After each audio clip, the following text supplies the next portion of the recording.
Hello friends, कैसे हैं आप? तो चलिए, आज मैं आपका इनकम फ्रॉम हाउस प्रॉपर्टी का दूसरा पार्ट, जिसमें कि हम एसओपी को मेनली कवर करेंगे और कुछ ऐसे ऐसे पॉइंट जो कि आपके एग्जामिनेशन के पॉइंट ऑफ व्यू से बहुत ही वैल्यूएबल होगा। तो चलिए हम स्टार्ट करते हैं। तो हम लोगों ने देखा कि SOP self occupied property.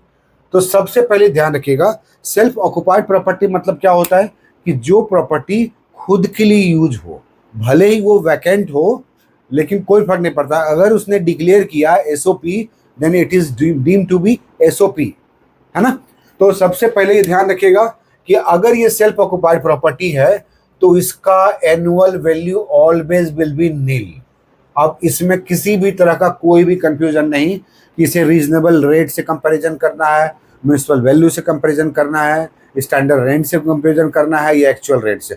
No matter, इसमें करने की जरूरत नहीं है। और सबसे अच्छी बात यह है कि एसओपी डिक्लेयर करने का प्रोविजन होता है ना। एसओपी डिक्लेयर करने का प्रोविजन है, you have to choose that कि this property is use for self occupation. Correct. SOP का जो लिमिटेशन है वो है 2 प्रॉपर्टी तक, 2 प्रॉपर्टी। इससे ज्यादा अगर प्रॉपर्टी है then you have option to choose either 2 of the others among the others.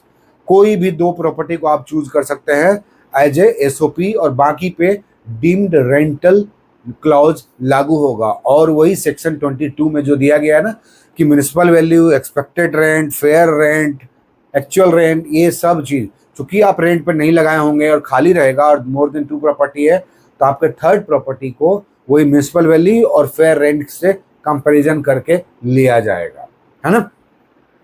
तो यहाँ पे क्या हो गया, तो एसओपी जो खुद की यूज के लिए है, not for business. Business is different, ध्यान रखिएगा। बिजनेस के लिए है तो बिजनेस में चला जाएगा, खुद के बिजनेस के लिए तो बिजनेस में चला जाएगा। लेकिन अगर कॉमर्शियली यूज हो रहा है तो फिर लेट आउट में चला जाएगा। और अगर वो अपने लिए यूज करता है और रहने के लिए, क्योंकि ये हाउस है ना, हाउस प्रॉपर्टी, तो उसका वैल्यू नील होगा। और उसमें क्या क्या नहीं दिया जाएगा, ध्यान रखिएगा। स्टैंडर्ड अगर हम पूरा देख लेते हैं तो स्टैंडर्ड डिडक्शन नहीं दिया जाएगा, म्युनिसिपल टैक्स ये भी नहीं दिया जाएगा क्योंकि ऑलरेडी उसका नील वैल्यू लिए हैं। ओके। और तीसरा चीज जो है, जो अलाउड होगा, अलाउड, वो है interest, interest on capital, borrowed capital. तो उसका लिमिटेशन क्या दिया गया है कि अगर 99 के पहले, 1 जनवरी के 99 के पहले का लोन लिया हुआ है ना, पहले का, तो उसके लिए जो लिमिटेशन है वो है 30,000 का डिडक्शन अंडर सेक्शन 23, है ना। और दूसरा, अगर एक 1999 के बाद का है तो उसका लिमिटेशन दिया गया है कि आप मैक्सिमम 2 लाख का इंटरेस्ट, बोरोड कैपिटल पे इंटरेस्ट, भले ही आपका 5 लाख का इंटरेस्ट कंप्यूटेशन हो रहा है, इंटरेस्ट देना पड़ रहा है उस कैपिटल के लिए, लेकिन आपको मिलेगा कितना ओनली 2 लैक्स। तो this is the limitation of SOP. अगर यही एलओपी होता, लेट आउट प्रॉपर्टी होता, तो आपका इंटरेस्ट अगर 5 लाख जा रहा है तो 5 लाख का डिडक्शन मिलता, 10 लाख का जा रहा है तो 10 लाख का। तो ये 30,000 या 2 लैक्स इसके ऊपर है। प्लस में इसका एक और कंडीशन है कि 5 ईयर्स में कंप्लीशन होना चाहिए, 5 ईयर्स में उस बिल्डिंग का कंस्ट्रक्शन होना चाहिए। जब आपने लोन लिया तो कंस्ट्रक्शन 5 ईयर्स में, 5 ईयर्स के अंदर अगर कंप्लीट होता है then only you will be eligible to claim 2 lakhs. Okay, first. Second thing, अभी आप कई बार ऐसा होता है कि अंडर कंस्ट्रक्शन में हम लोगों ने बिल्डिंग बुक किया है, घर बुक किया है, तो अंडर कंस्ट्रक्शन के दरमियान आप कोई भी क्लेम नहीं कर सकते हैं क्योंकि आपका सेल्फ ऑक्यूपाइड प्रॉपर्टी नहीं होता, क्योंकि उसके हाथ में आपका पोजीशन में आया ही नहीं। क्योंकि इनकम फ्रॉम हाउस प्रॉपर्टी के लिए one of the most essential part होता है ओनरशिप।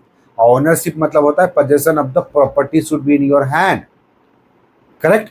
तो जब अंडर कंस्ट्रक्शन बिल्डिंग हम खरीदते हैं और उसके लिए जो इंटरेस्ट दे रहे होते हैं, उस इंटरेस्ट को कैलकुलेट करने के लिए 2 लाख का जो लिमिटेशन दिया गया है वो है 5 ईयर्स के अंदर अगर कंस्ट्रक्शन होता है तो। फर्स्ट। सेकेंड पॉइंट है कि अगर प्री ऑक्यूपेशन के दरमियान जो आपका इंटरेस्ट खत्म हो रहा है, मतलब जो पे कर रहे हैं, उसको क्लेम करने के लिए बोला गया है कि pre occupation pre occupation interest, इसको अगर क्लेम करना चाहते हैं तो इसको बोला गया है कि पोजेशन जब मिलता है आपका, पोजेशन से 5 ईयर तक, 5 सक्सीडिंग ईयर तक 5 इक्वल इंस्टॉलमेंट आप क्लेम कर सकते हैं, इक्वल इंस्टॉलमेंट में आप क्लेम कर सकते हैं। इसका ये प्रोविजन दिया गया है, 5 इक्वल इंस्टॉलमेंट में आप क्लेम कर सकते हैं। तो ये सारे प्रोविजंस हैं एसओपी के दरमियान में, आप ध्यान रखिएगा ये सारा चीज जो है, क्योंकि यहाँ पे ध्यान रखिएगा कि यहाँ पे स्टैंडर्ड डिडक्शन नहीं दिया जाता है, म्युनिसिपल टैक्स नहीं दिया जाता, सिर्फ और सिर्फ इंटरेस्ट दिया जाता है। और इंटरेस्ट जो है वो 30,000 या 2 लाख का कैप को ध्यान में रख के बनाया गया है।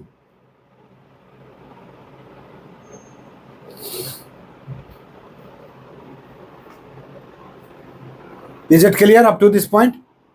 तो अब अगले वीडियो में हम आपके पास आएंगे और नए एग्जाम्पल के साथ में, फुल एक्सप्लेन्ड एग्जाम्पल के साथ में, ताकि आपका एक एक क्वेरी जो है उसमें रिजॉल्व हो सके।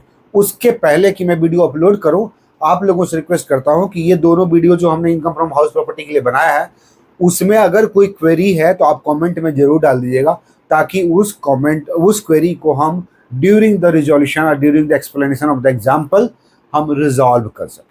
So stay tuned to this Ecolol channel, or do not forget to share and subscribe the channel. Thank you.